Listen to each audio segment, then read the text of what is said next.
প্রধান উপদেষ্টা সহ উপদেষ্টাদের বিরুদ্ধে প্রতিনিয়ত মিথ্যাচার করা হলেও সরকার কোনো মামলা করেনি, এমন মন্তব্য করেছেন আইন উপদেষ্টা আসিফ নজরুল। বৃহস্পতিবার দুপুরে রাজধানীর সিডাপে সিজিএস সংলাপে এই মন্তব্য করেন তিনি। বলেন, সাংবাদিকতার জন্য সাংবাদিকদের বিরুদ্ধে মামলা করা হয়নি, অপরাধে উস্কানি দেওয়ার অভিযোগে তাদের বিরুদ্ধে মামলা হয়েছে।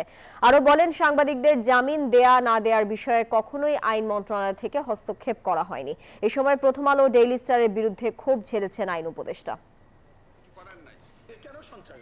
আমরা আইন মন্ত্রণালয়ের পক্ষ থেকে সাংবাদিকদের জামিন দেওয়ার ব্যাপারে বা না দেওয়ার ব্যাপারে কোনো রকম হস্তক্ষেপ করি না। আপনাকে চ্যালেঞ্জ করে বলতেছি, যারা জামিন পাবেন তারা একই ধরনের অপরাধ করতে পারেন কিনা, পালিয়ে যাওয়ার চেষ্টা করতে পারেন কিনা, মামলার পরিচালনার ক্ষেত্রে বাধা সৃষ্টি করতে পারেন কিনা, কি জিনিস বিবেচনায় নিয়েছেন, এটা আপনাকে কোনো মন্ত্রী বা কোনো অ্যাডভাইজার বলতে পারবে না। যদি যারা হস্তক্ষেপ করে তারা বলতে পারবে। বান্ডেল থাকলে প্রতি সেনমানিতে টাকা বাঁচবে। বিকাশ সেনমানি বান্ডেল কিনে জিতুন প্রতি লেনদেনে।